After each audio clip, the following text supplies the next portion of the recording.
Frente Radiosa. El conflicto no es karma, es democracia. Complicamos la discusión. Hablamos de política.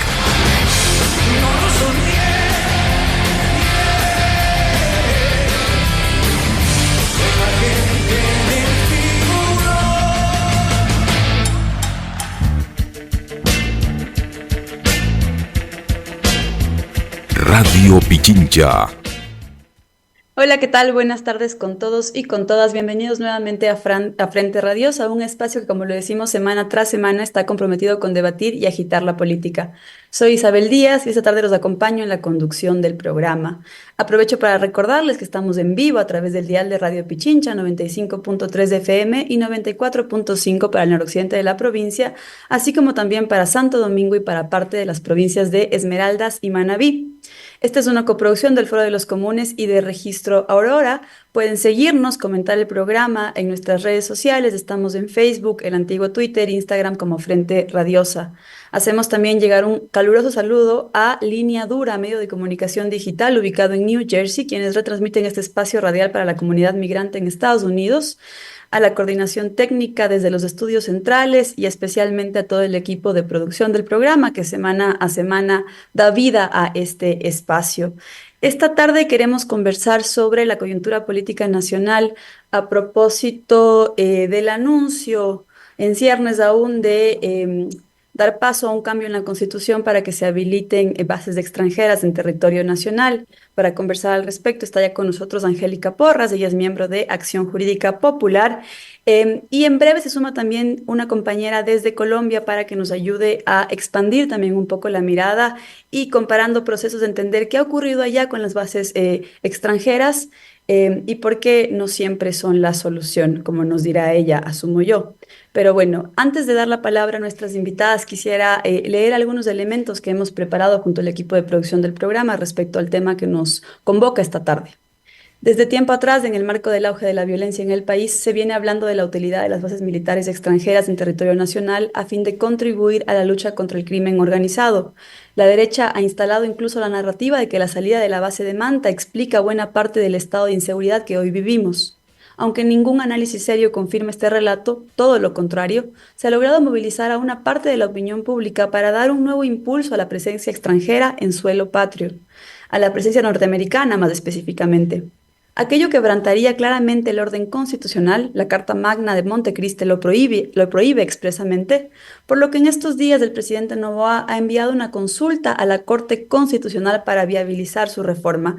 A este delicado tema nos dedicamos en este programa de Frente Radiosa. Bienvenidos y bienvenidas.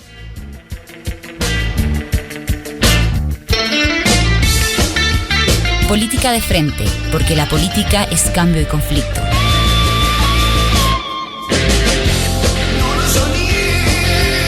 Radio Pichincha. Bueno, Angélica, te doy la bienvenida nuevamente.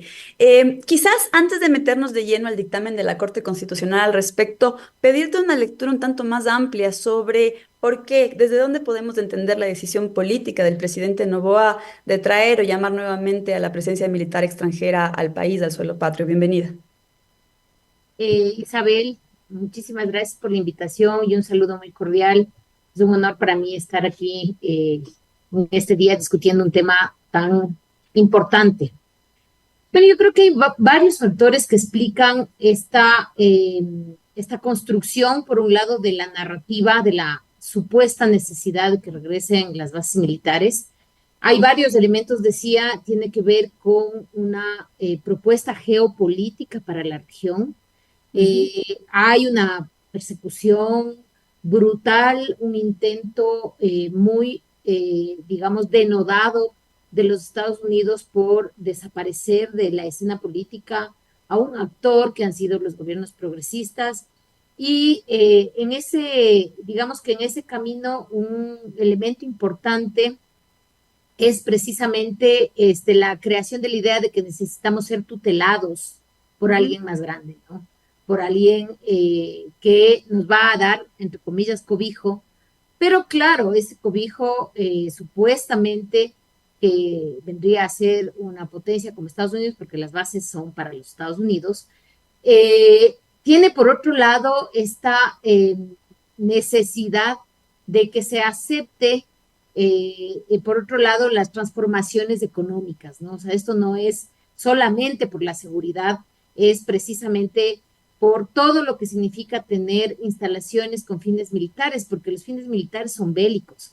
Y lamentablemente esos fines militares se dirigen hacia el externo y hacia el interno de un país. Entonces, la intromisión que significa la Embajada de Estados Unidos no tiene que ver solamente con el actuar político de la embajada, sino más directamente en estos casos también con este actuar militar que tienen donde tienen sus bases, porque no es que la base militar viene a someterse a las decisiones de un gobierno autónomo, o sea, es al revés, es al contrario. Entonces, todos estos elementos hay que mirarlos en conjunto. Se trata de imponernos que es un mal necesario, que necesitamos cuidado y que tenemos que ceder nuestras libertades, pero que además esto viene acompañado de una política económica, y esto en el marco de la geopolítica regional de los Estados Unidos, ¿no? Porque además no es solo eso, sino que hay que mirarlo en la geopolítica mundial. Todo lo que pasa con la pérdida de la hegemonía que en estos momentos tiene Estados Unidos, la ascendencia de los BRICS, las guerras a punto de tener una conflagración mundial. Entonces, todo esto, nosotros somos un país pequeñito que no somos mirados más que como un instrumento. No contamos en las negociaciones que hacen, en los cálculos que hacen los Estados Unidos. Creo que ahí tú has mencionado algo fundamental y decirlo con punto y coma, ¿no? Ponerle todos los puntos a las 10, por así decirlo, porque aunque la propuesta del presidente Noboa no lo especifica, es evidente que la presencia militar que él tiene en mente es la de Estados Unidos, ¿no?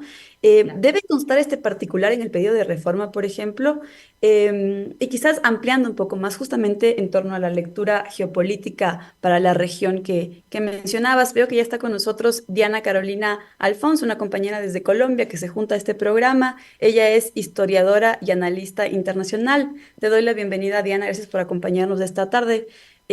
Para ponerte un poco en contexto, estamos con Angélica Porras. Ella es miembro de Acción Jurídica, un colectivo que se dedica militante desde Ecuador. Estamos conversando sobre el anuncio o el pedido de reforma a la Constitución que hiciera el presidente Noboa para dar paso a bases militares en suelo ecuatoriano. Justamente, Angélica hacía alusión a que esto debemos entenderlo en el contexto de la geopolítica regional global incluso. Quizás desde ahí pedirte una primera lectura sobre cómo entiendes tú esta propuesta, ¿no? De sumar o de tener bases extranjeras en suelo nacional, quizás hablando también desde la experiencia colombiana. Bienvenida. Bueno, muchas gracias, compañeras. ¿Me escuchan bien ahí? Sí, perfecto. Sí. Bueno, muchas gracias, Angélica, muchas gracias, Isabel, por la invitación y a Radio Pichincha. Hay que entender cuál es el contexto regional de avanzada norteamericana, sobre todo en la competencia geoestratégica y lo que ha implicado la llegada de China a América Latina, aunque como lo podemos ver a nivel internacional, pues el peso comercial de China al interior de América Latina es aún débil, ¿no? La deuda que asume China de parte de los países sudamericanos no asciende al 5% total, ¿no? El resto 90% se reparte en las bancas, sobre todo norteamericana y europea. Sin embargo, sí que se ha visto, por ejemplo, la colaboración comercial en infraestructura, sobre todo en Argentina, empieza fuerte, en Brasil, bastante fuerte, en Colombia. Y eso llama la atención del Comando Sur de los Estados Unidos. Este año Laura Richardson, ¿no?, la cabeza del Comando Sur norteamericano, tuvo un diálogo muy asiduo con Javier Milei e implantan la primera base militar norteamericana al sur de la Argentina. Ese es el contexto, ¿no? Laura Richardson ha sido muy explícita respecto a la geofrontera que comparte Argentina y Bolivia respecto a los minerales, también en Chile. Entonces el cono sur minero energético ha sido pues yo creo una de las angustias grandes, ¿no? De esta competencia regional, ¿no? O suprarregional, diríamos. Y ahí creo yo que el caso de Noboa es bastante particular. Ustedes saben, Noboa ha llevado a una crisis energética sin igual al Ecuador, y hoy está dependiendo de las fuentes energéticas de Colombia, y eso para nosotros y nosotras también es una sorpresa, ¿no? El que Ecuador esté dependiendo hoy tan fuertemente de Colombia. Y esto pues marca una necesidad y una competencia. Lo que nosotros podemos proyectar es un poco también la historia de esas bases militares. La primera base militar de Manta, en el caso ecuatoriano, pues surge en el contexto de la firma del Plan Colombia. Recordemos nosotros, entre el presidente colombiano del Partido Conservador, Andrés Pastrana, y el presidente demócrata, Bill Clinton, para el año 96.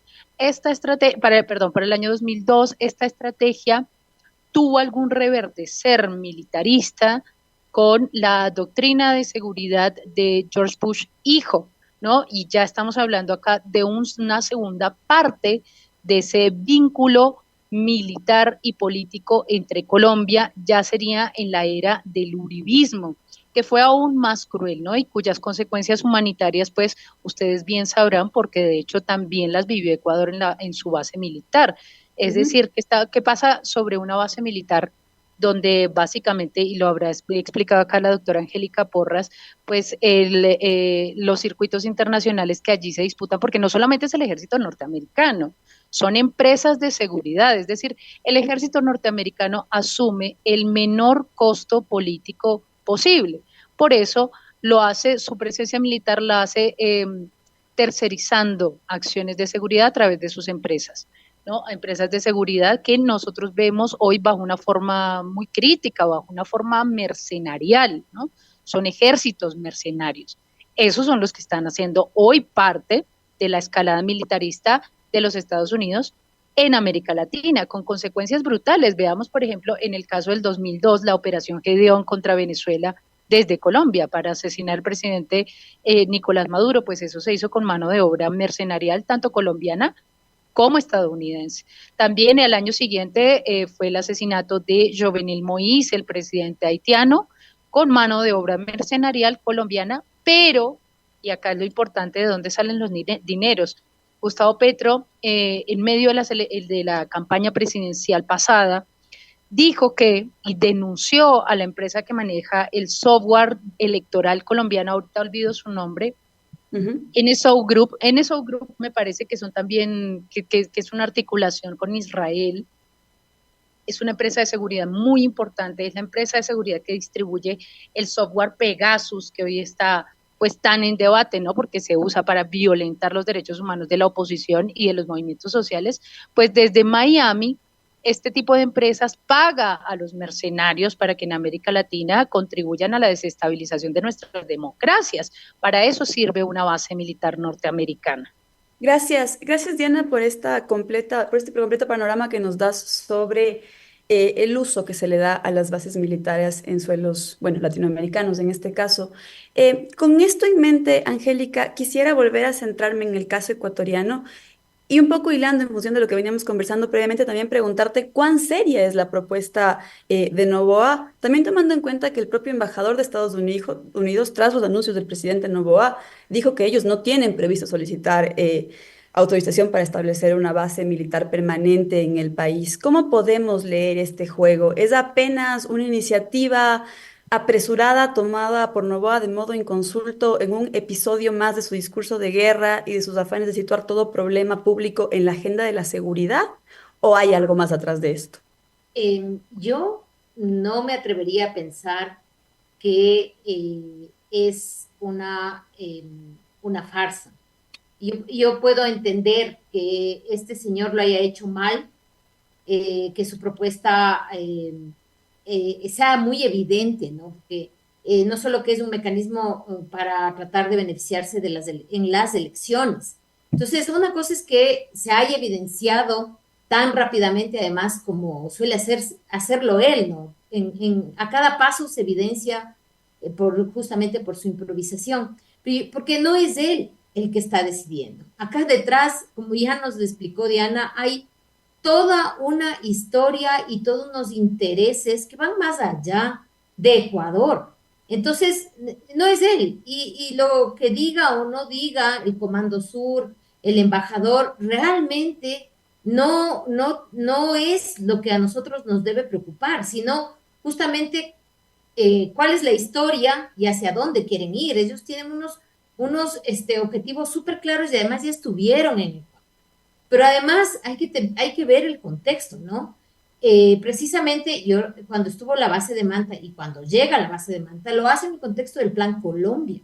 Entonces, cuando ahora pretenden traer nuevamente una base militar, que si bien no dice Estados Unidos, pero va a ser para Estados Unidos, tiene que leerse en el contexto de que Colombia ahora es un espacio de disputa para los Estados Unidos, precisamente por el gobierno que tienen. Entonces, lo que diga o no diga el señor Noboa es casi irrelevante, porque detrás está cuáles son los intereses de los Estados Unidos y además su locura por mantenerse en la hegemonía, ¿no? Sobre todo respecto de América Latina. Entonces, tal vez lo hizo mal, aunque yo creo que hay que tomarse muy en serio el tema de querer traer las bases militares, muy en serio, porque no solamente es traer la instalación, ponerla allí, contratar para la seguridad mercenarios, porque efectivamente así se hace, sino que las consecuencias políticas ya no son solamente las consecuencias en términos de las desgracias que ocurre a la gente que vive cerca, y eso nosotros lo vivimos con Manta. Hasta ahora hay casos abiertos de gente asesinada, cuyos barcos fueron hundidos, pescadores, sino que además el mensaje político, porque que las bases de Manta, que las bases de militares vengan a Ecuador, no solo significa que se puedan aparecer uno que otro episodio de violación de derechos humanos, sino también significa un carcomer la democracia y obviamente introducir todo lo que es espionaje, todo lo que es persecución a los líderes sociales. Nosotros estamos en un momento tan complicado en cuanto a la resistencia, en cuanto a la oposición, que no solamente vienen destruyendo a los líderes de la izquierda, metiéndolos a la cárcel porque el FER existe, sino que además ahora tranquilamente se pueden centrar en los líderes sociales. Y eso va a ocurrir, y peor si dejamos meter a una base de Manta una base militar, y peor si esa base militar va a venir legitimada por un discurso que se anuda entre el gobernante y los medios de comunicación. Entonces, yo me lo tomaría muy en serio. Pero además se ríe de la Constitución, porque la Constitución, les guste o no les guste, es una norma que está en vigencia y que reconoce el derecho a la paz, pero además prohíbe las bases militares. Entonces, cada vez que les da la gana, los señores, que son la oligarquía en el poder, quiere atropellar la Constitución y que nosotros le aplaudamos. Entonces, por eso esta narrativa de la guerra, por eso esta narrativa de que es necesario que vengan a protegernos. Entonces, yo me lo tomo muy en serio y me parece a mí que no hay que ceder un milímetro de creerles un segundo que fue un error, que fue un paso en falso. No, pudo ser un globo de ensayo, a ver cómo nos va, a ver qué pensamos.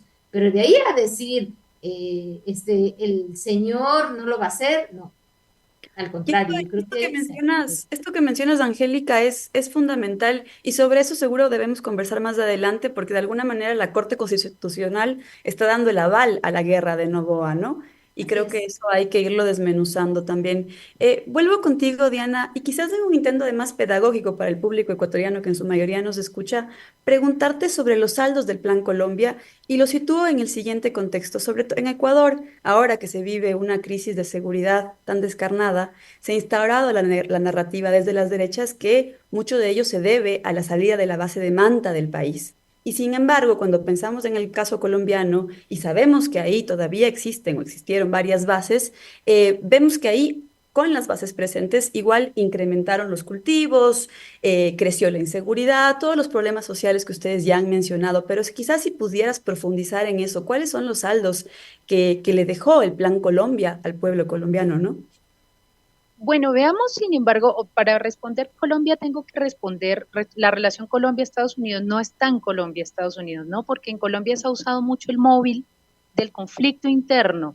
Cuando ustedes hablan con un colombiano, una colombiana, ustedes le dicen conflicto interno y se les viene la metáfora realizada en la cabeza. Esto es un discurso de Estado. El conflicto colombiano tiene tanto de interno como de externo, de injerencismo, sí, pero también de laboratorio de guerra. Yo cuando empezó esta discusión sobre Ecuador me llamó mucho, me conmovió la verdad muchísimo, escribí un artículo para el diario Red sobre las bases, sí sobre el caso Noboa, pero más sobre la base como un intento de militarización de la sociedad, no en la guerra contra las drogas, no en la pasada guerra contra la insurgencia, es una guerra contra las poblaciones, siempre lo ha sido así. El proyecto de militarización vía bases fue inventado en la Guerra Fría, ¿no? Después de la guerra en Laos, en la guerra contra Vietnam. ¿Y cuál fue el plafón? Básicamente en Laos se le permite al nacionalismo chino cultivar heroína, opio, para financiar la guerra que los Estados Unidos estaban perdiendo en Vietnam y estaban desacreditados frente a su propia población. ¿Qué pasó? Por lo menos el 25% de las tropas norteamericanas que volvían de Vietnam volvían heroinómano-dependientes, perdón la palabra tan grande, ¿no? Volvían, salió larguísimo. Bueno, volvían dependientes de la heroína. Entonces, Estados Unidos empieza a preguntar cómo hacemos para garantizar el injerencismo y sin tener que sacar plata de nuestras propias arcas y romper a los movimientos revolucionarios o a los movimientos en contra de la hegemonía norteamericana. Ahí es cuando viene el entrecruce entre financiar o mirar para otro lado, cuando los cárteles, porque es que finalmente los cárteles hacen parte de la estructura financiera internacional, solamente el 2% del rédito de la cocaína queda en Colombia. Solamente el 2% queda en Colombia. El restante 97 tanto por ciento se va a los paraísos fiscales, a la red internacional financiera que gobierna finalmente Estados Unidos. Eso es una verdad, no solamente para Colombia.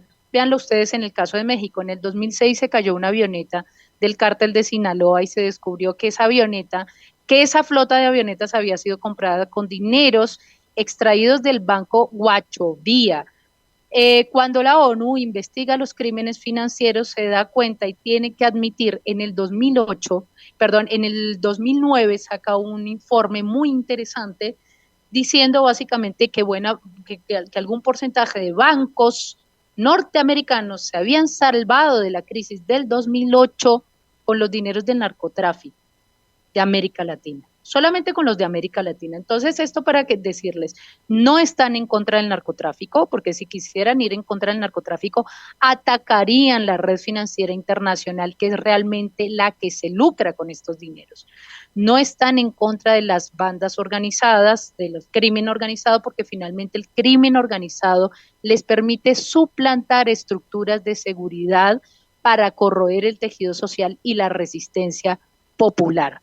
Entonces, las bases norteamericanas son sí o sí fuente de injerencia, como decía la doctora Angélica Porras, para desestabilizar a las naciones. En el caso colombiano, por el Pacífico colombiano sale el 80% de la cocaína que consume Estados Unidos. Esto en las narices de la DEA. Y cuando ya miramos el prontuario de la DEA en América Latina, pues la cosa se vuelve aún más espeluznante. En la época de la guerra contra el narcotráfico de Felipe Calderón acá en México, 2006, el 30% de las armas que compró México de los Estados Unidos se perdieron en la frontera norte, se le perdieron a la DEA. Entonces, perdón la sospecha, pero cuando uno registra el movimiento de las armas que usan las organizaciones criminales que suponen destruir, pues uno registra en realidad que las industrias gruesas de este armamento vienen de Estados Unidos y de Israel. Es una verdad. Y estas armas siempre han sido usadas para la represión ciudadana, tanto más contra gobiernos o contra lo que dejan los gobiernos de avanzada después de los lawfare. Fue el caso de la Argentina. Recordemos que el auge de la cocaína en Argentina es muy reciente a través del río Paraná y es consecuencia de un lawfare contra la década ganada del matrimonio Kirchner. En el caso de Ecuador, nosotros también podemos ver que el narcotráfico se desarrolla como una estrategia paralela al lawfare contra el gobierno de la Revolución Ciudadana.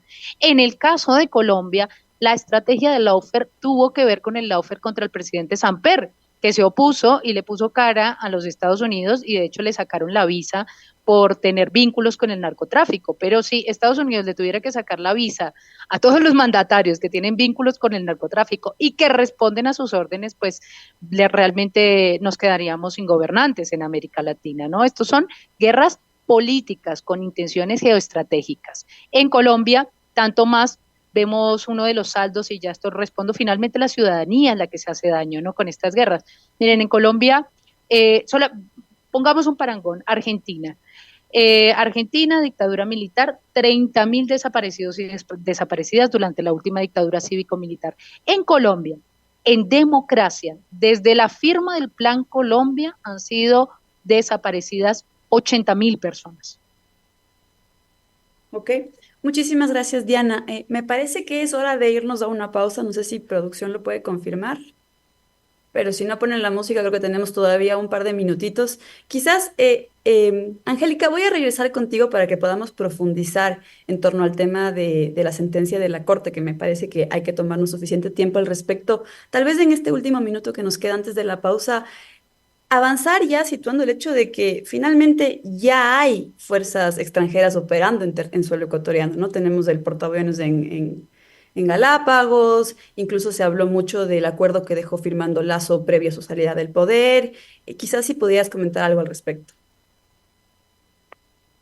Bueno, yo diría que sí, que efectivamente han ido poco a poco ingresando en los últimos años, y que además también, por otro lado, tenemos un total sometimiento a el otro gran, digamos, mazo, ¿no? Que es justamente el tema del Fondo Monetario Internacional. Entonces, ahí tenemos nosotros dos vías, y que van precisamente a la destrucción de la posibilidad de resistir, van a la destrucción de la democracia, y poco a poco han ido ingresando, pero además acuérdate que del señor Fitzpatrick. O sea, el señor se daba el lujo de salir en medios de comunicación a dictar la política judicial de este país.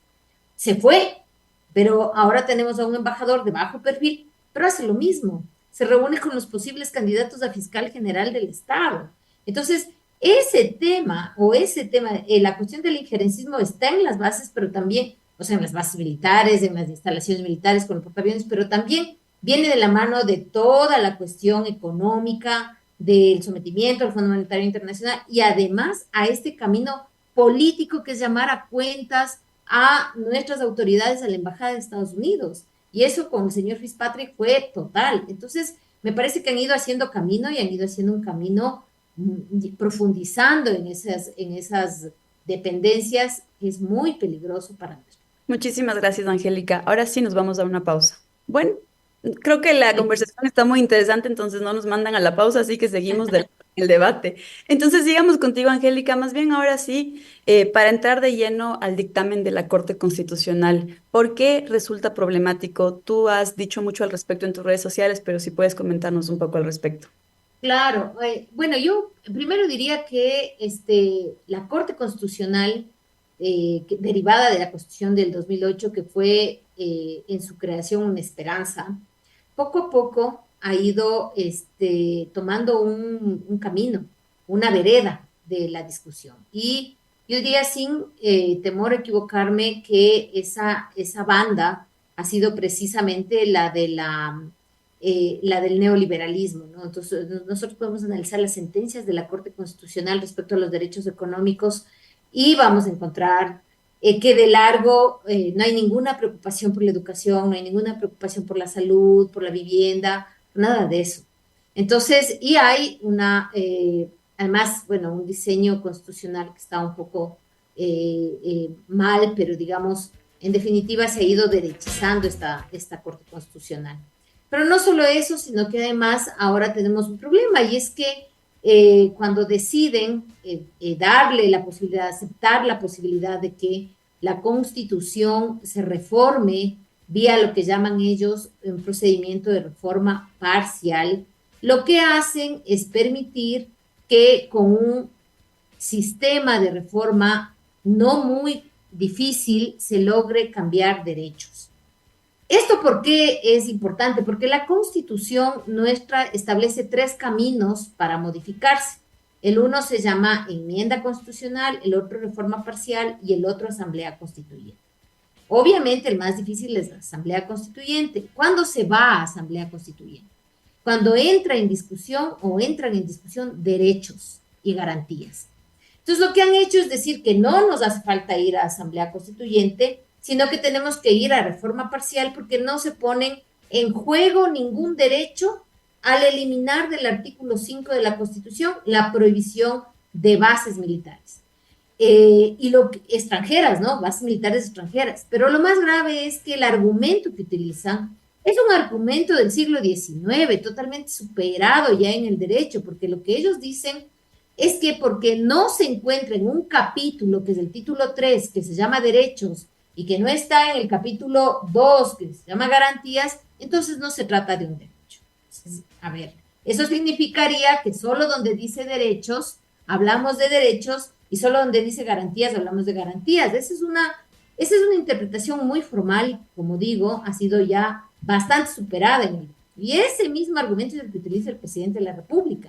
Entonces, ni siquiera lo innovan, sino que toman lo que dice el presidente y dice, como no está en el capítulo 2 de este artículo 5, como no está en el capítulo 3 de este artículo 5, entonces no tiene que ver con los derechos, no tiene que ver con las garantías, y adelante con la reforma parcial.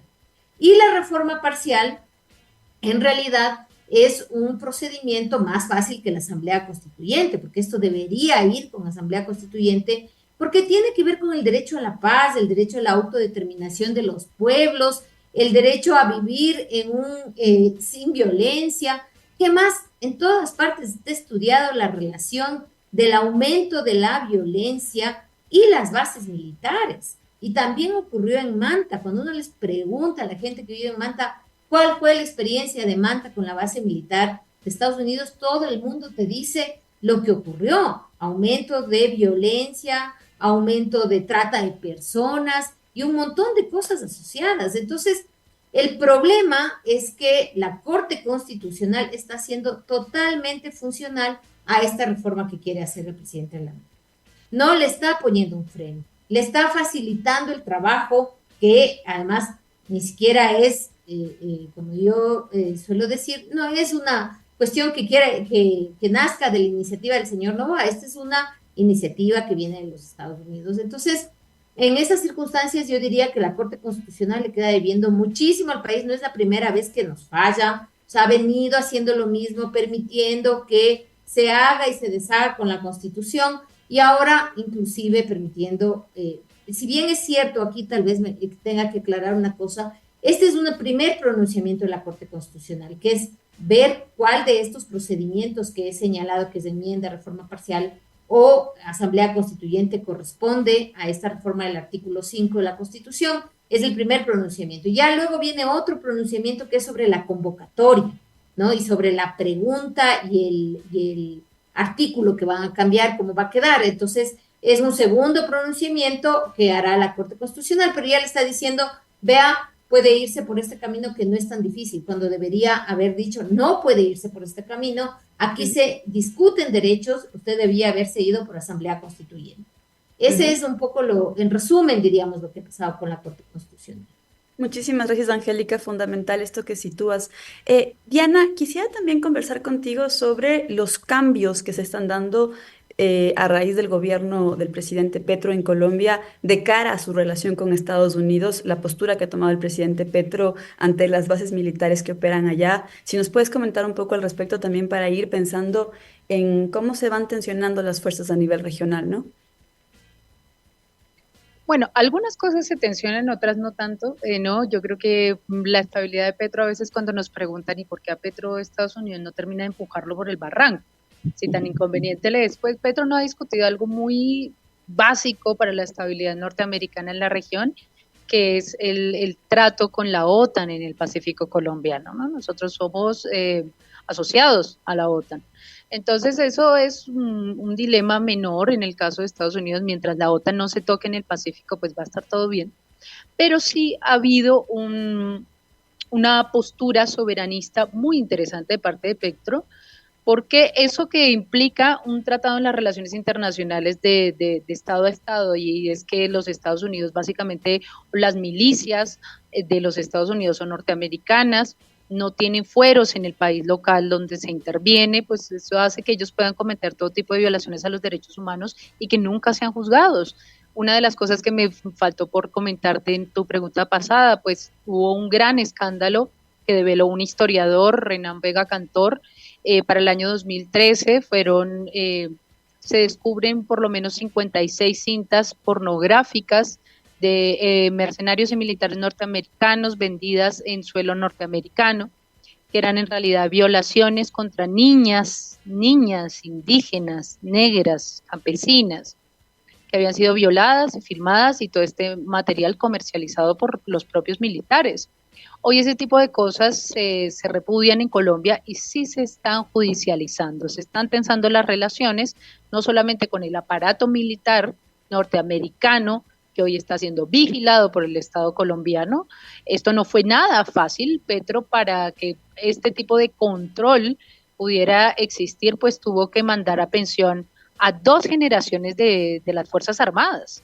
2 generaciones, esto lo hizo a una semana de asumir. En ese momento todos pensamos lo van a matar. Y esto licuar a las fuerzas militares, cortarle la cabeza al animal, como dicen por ahí, pues ha sido fructífero, ha podido tener cierto orden en las fuerzas militares y llevar adelante algunos procesamientos que tienen que ver con crímenes de lesa humanidad. Ustedes saben, los crímenes de lesa humanidad nunca prescriben. Hoy Colombia está usando la no prescriptibilidad de los crímenes de lesa humanidad para hablar y juzgar al mercenariato internacional, tanto de los Estados Unidos como de Israel, porque es que fue una triangulatura.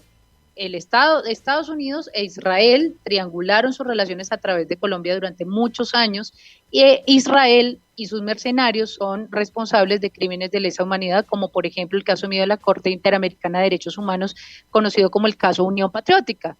Los mercenarios israelíes llegaron a Colombia a través de vínculos parcialmente legales, porque siempre la parcialidad de la ley depende de quién la lee, ¿no? Dijo acá la doctora Angélica con lo que pasa ahora con la Corte en Ecuador. Bueno, en Colombia pasó algo parecido, y esos mercenarios entrenan a las bandas paramilitares que van a aniquilar a todo un partido político que fue la Unión Patriótica. Hoy la Corte, el fallo de la Corte y el reconocimiento del Estado como agente del terrorismo de Estado contra este partido, la Unión Patriótica, pues permite y exige el reconocimiento de las responsabilidades asimétricas de los ejércitos. Y esto implica que Colombia haya reanudado su petición al Estado de Israel para que repatrie a los mercenarios responsables del genocidio en Colombia. Eso muy importante, y esto también está pasando hoy con militares asociados a la seguridad de empresas tan famosas como la bananera Chiquita Brands. Hoy, este año, por ejemplo, Gustavo Petro se mostró firme en llevar adelante un proceso judicial contra la Chiquita Brands, contra la Drummond, contra la carbonera más importante del mundo, ¿no? Contra la JP Morgan, y también contra Anglo Britannia, ¿cómo es? Se me va, Anglo Britannian Petroleum, ahora se me, ABP, sí, que es como la petrolera británica más importante, que también está implicada en violaciones a los derechos humanos en Colombia. Esto lo está haciendo hoy Petro, empezó este año con los procesos y con los llamados judiciales, y sobre todo diciendo, bueno, si ustedes no aportan a la verdad, el esclarecimiento y la reparación a las víctimas, vamos a terminar nuestras relaciones comerciales. No hay otra forma, porque no les interesan los derechos humanos. Son megacorporaciones internacionales que están hoy objetivamente implicadas en la neocolonización de nuestro territorio. Es un aparato de mercado cuya finalidad ha sido muy clara, ¿no? Ustedes lo han vivido con Chevron en el Ecuador, etcétera. Entonces lo que está diciendo hoy Petro es, bueno, si no les cuestan los derechos humanos y esto no tiene consecuencias en las cortes de sus países, sea en la Corte de Londres o en la Corte de Miami o en la Corte, bueno, vamos a terminar con nuestras relaciones comerciales, y se los ha dicho, de hecho, en sus últimas 2 intervenciones en la ONU y lo está repitiendo ahora en la COP16 que se está llevando adelante en Cali. Ok, fundamental esto que sitúas, muchas gracias. Angélica, me quedé pensando en algo respecto a un comentario que hacíamos previamente sobre esto de que hay que tomarse muy en serio esta propuesta que viene el presidente Noboa y en efecto porque responde a intereses que lo sobrepasan incluso. Em, y sin embargo, a sabiendas de que fue un as que sacó de la manga mientras se profundizaba la crisis energética, quizás sí plantearnos cómo ha leído la sociedad este anuncio que viene desde el gobierno. ¿Se toma, se lee? A sabiendas de que estamos en plena crisis energética, quizás hay otras necesidades más directas, más materiales que impactan profundamente a la población, pero ¿en qué medida le permite ganar cierto terreno al presidente candidato, además, ¿no? Bueno, yo creo que esta pregunta que planteas, Isabel, es muy compleja, porque recordemos que el gobierno de Noboa viene construyendo una narrativa de que nosotros estamos en guerra, ¿no? Y que esta guerra es contra los grupos criminales nacionales que además los mira en el aire, ¿no? Sin ninguna vinculación con la política, con las grandes empresas que permiten el tráfico de la cocaína y el lavado de dinero, que ya además todos sabemos que eso se lava en los bancos y incluso en las cooperativas. Entonces, han ido construyendo esa narrativa y han ido incluso aportando con episodios que después de mucho tiempo nos hemos dado cuenta que parece que no son reales, ¿no? Lo que pasó en TC cuando secuestraron, recuerdan a los señores que estaban haciendo una transmisión en vivo y todo esto, todas las cosas que se van descubriendo, todas las cosas que se ocultan, las verdades a medias, lo que buscan es construir la idea de que estamos absolutamente a merced de los grupos de delincuencia organizada, que por supuesto sí lo vivimos, pero que además el Estado no puede hacer nada. Y eso me parece que es lo más grave de esta narrativa, ¿no? Entonces, nosotros como Estado no podemos hacer nada, porque son demasiado poderosos, son demasiado grandes. Entonces ahí se ha construido una necesidad falsa de que nosotros no podemos mejorar nuestras instituciones para enfrentar a esta violencia que viene del narcotráfico, que viene de los grupos de delincuencia organizada. Y resulta que al mismo tiempo que inventamos esta narrativa, le quitamos el presupuesto a la policía, no se ejecuta el presupuesto de justicia, no se ejecuta el presupuesto social en aquellos espacios que son utilizados para captar a los jóvenes, porque además que no hay otra salida a los grupos delincuenciales. Entonces, esta es una narrativa totalmente buscada, totalmente pensada, totalmente querida. ¿Y para qué? Con el fin justamente de decir, es que necesitamos perdón la expresión, un Rambo que venga a disparar a todos, más o menos. Entonces, justamente ahí empieza esta creación desde los medios de comunicación, desde el gobierno, de que se requiere, que va a ser bueno que alguien más fuerte que nosotros venga a darnos solucionando un problema dentro del país. Entonces, yo me temo que esto no está debidamente desmontado. O sea que mucha gente cree, todavía una buena parte de la población cree que las bases militares extranjeras, sobre todo las de Estados Unidos, van a ayudar en la lucha contra el narcotráfico, van a ayudar en la lucha contra el crimen organizado, cuando sabemos que es al contrario.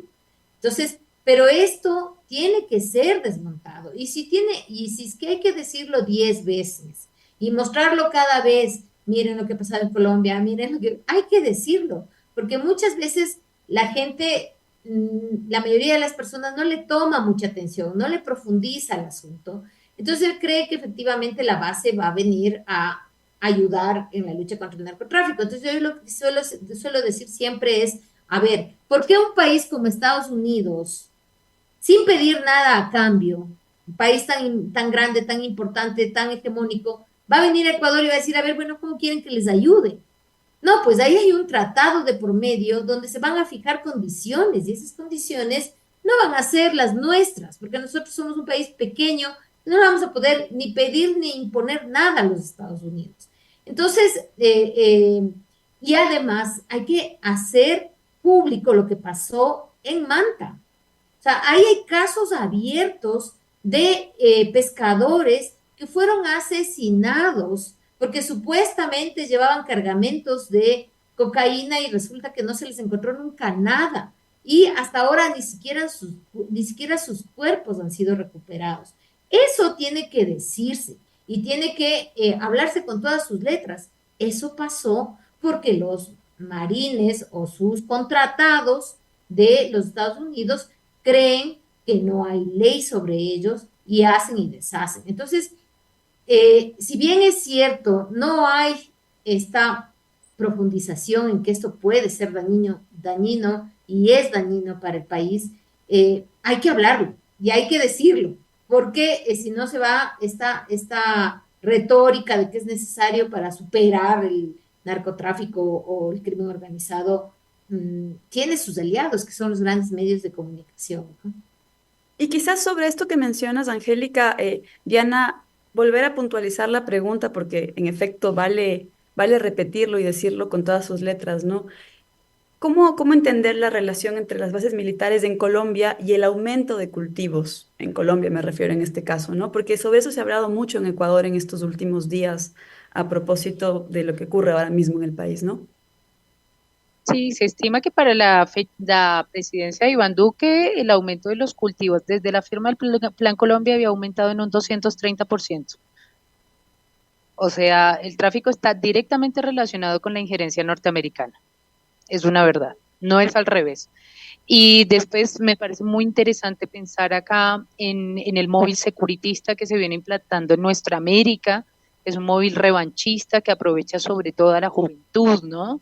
Y es un debate que tenemos que dar formativamente, porque lo que nosotros creemos triunfos en determinados momentos de nuestros procesos sociales, pues se desgranan rápidamente, tanto más cuando el poder judicial es un poder de golpe. Entonces, creo yo que esto es lo más interesante respecto a lo que ha dicho Angélica. Estoy totalmente de acuerdo. Hay un problema con la soberanía, sobre todo cuando el aparato judicial es el que propende a la porosidad de nuestras democracias. En el caso colombiano, la pregunta, ¿no?, que yo les dejo a ustedes es, vean ustedes, porque acá siempre se usa, ¿no? Vamos a hacer Venezuela, vamos a hacer Venezuela, ¿no? Y a mí como colombiana me gusta decir, miren que si no se cuidan van a ser Colombia, y volver a foja cero después de que se militariza la seguridad, después de que se pierdes tus fronteras, pierdes el control sobre tus fronteras, es básicamente el narcotráfico se va a elevar, el tráfico de armas se va a elevar, el tráfico de personas se va a elevar, y en este momento que los Estados Unidos habla de crisis migratoria, cuando migrar es un derecho humano, cuando somos especie hace 1.8 millones de años porque migramos, pues es tanto más preocupante, ¿no? El caso de Manta nos habla también de la supuesta crisis migratoria. Hay investigaciones abiertas porque en la base de Manta se perdieron barcos migrantes. En efecto. Y la hipótesis es que se bombardeó a los barcos migrantes que pasaron por la base de Manta. Esto es gravísimo porque los migrantes y las migrantes en este concierto internacional que habla de la crisis migratoria, básicamente son tratados como ciudadanos de no lugar, ciudadanos sin derecho, sin capacidad de respuesta. Entonces, si esto le pasa a los pescadores que fueron asesinados, cuyas familias les siguen buscando en Manta y exigiendo a los Estados Unidos una respuesta, me pregunto yo por los cientos de barcos migrantes que fueron hundidos por las tropas norteamericanas en Manta, Ecuador. Esto es brutal y es algo de lo que no se suele hablar, ¿no? Porque cuando hablamos de la crisis migratoria, de repente miramos a la África, miramos al Cuerno Italia, pero la crisis humanitaria, realmente la crisis militarista de los Estados Unidos contra los migrantes en su huella en Manta fue brutal. Así que puede tornarse peor, yo creo que sí puede tornarse peor, a menos de que haya realmente una movilización popular. Va a ser muy difícil que esto ocurra hoy porque hay poca capacidad de consensos, eso es una realidad. En Colombia y en Ecuador hay una poca capacidad de consensos porque se instala el chip del securitismo, ¿no? Entonces, una cosa es lo que la inseguridad real, que no dudo de que esté alta en Ecuador en este momento, y otra cosa es la sensación de inseguridad. La sensación de inseguridad tiene que ver con un sinfín de elementos que no están directamente relacionados, como la campaña mediática de la inseguridad y la responsabilidad que tienen los medios de comunicación para construir un escenario para la intervención contra la soberanía de Ecuador. Esto es muy explícito. Sí, y en efecto acá en el programa siempre hemos venido repitiendo el tema de la política del miedo y cómo desde ahí se van tejiendo los futuros del país. En este caso, me parece fundamental lo que mencionaba sobre el móvil securitista. Y quizás a propósito de eso, volver contigo, Angélica, porque finalmente hablamos del dictamen de la Corte, pero ahora también hay un procedimiento en el legislativo que está pendiente, en un legislativo que además también está encarando futuras elecciones, ¿no? ¿Qué podemos leer ahí? ¿Cómo está la correlación de fuerzas a nivel de la Asamblea en Ecuador? Bueno, nuestra asamblea viene de un proceso de debilitamiento muy fuerte, ¿no? Sí, efectivamente tiene que, este primer dictamen de la Corte, lo que significa es que este proyecto presentado por Daniel Noboa tiene que ir a la Asamblea. La Asamblea tiene que discutirlo en 2 debates y después de esta discusión, si es que se aprueba, va a un referendo, o sea, luego a someterse a una consulta popular que se llama referendo porque va con un texto explícito de la Constitución. Entonces, si bien es cierto, falta bastante para este procedimiento, hay que tener mucho cuidado de que se lleve, como siempre lo hace la derecha, ¿no? Que te pone entre que si votas por esto, eres narcotraficante o eres corrupto, o sea, poniendo en este maniqueísmo súper clásico de buenos y malos, de corruptos, no corruptos, que la Asamblea no ha podido enfrentar, sobre todo la oposición en la Asamblea, no ha podido enfrentar porque el gobierno no solo que te enmarca en estas 2 posiciones de buenos y malos, sino que está apoyado por el sistema judicial. El sistema judicial que en el Ecuador tiene estos trofeos del lawfare, lo que ha hecho es amedrentar a los asambleístas. Entonces, de repente te sale algún vocero del Poder Judicial, que se supone que se debe caracterizar por cerrar la boca, porque tiene que hablar a través de las sentencias.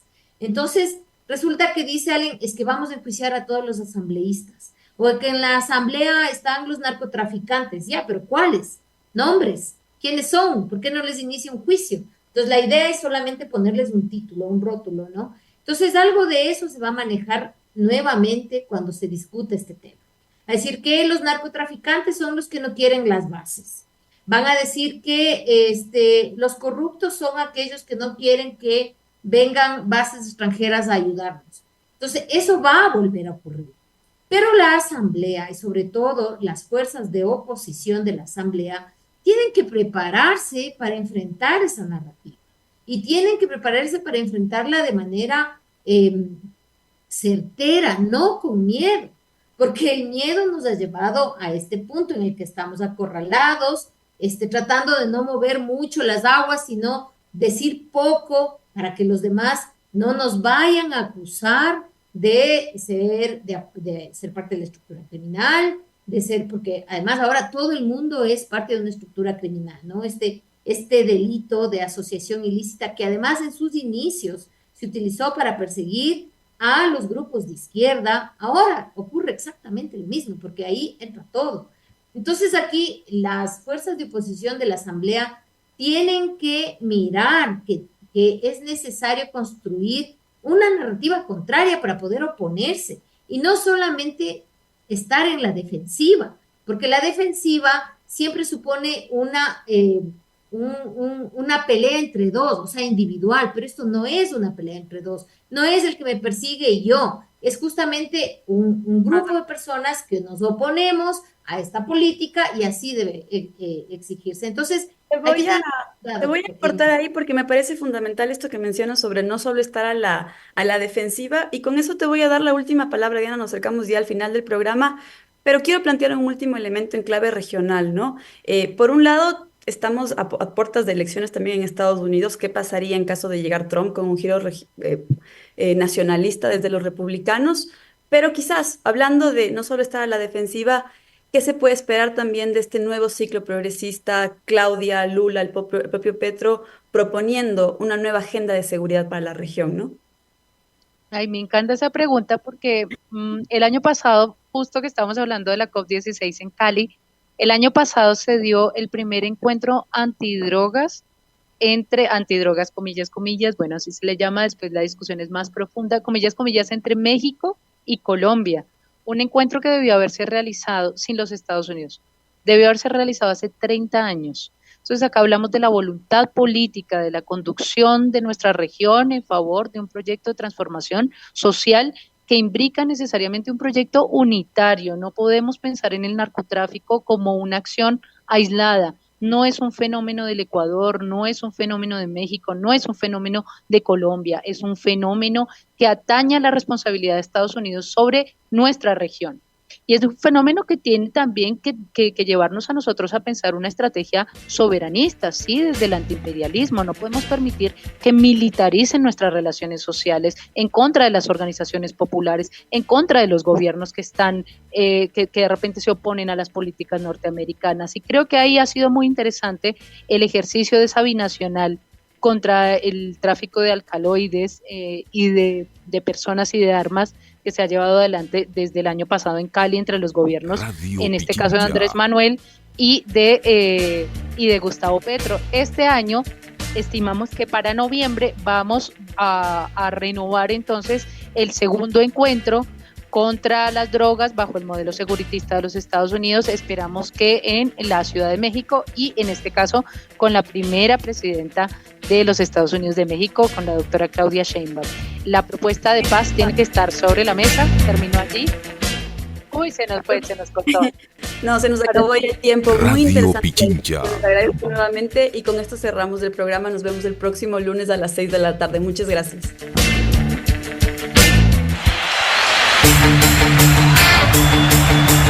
Una coproducción del Foro de los Comunes, Registro Aurora y Ecuador para Largo.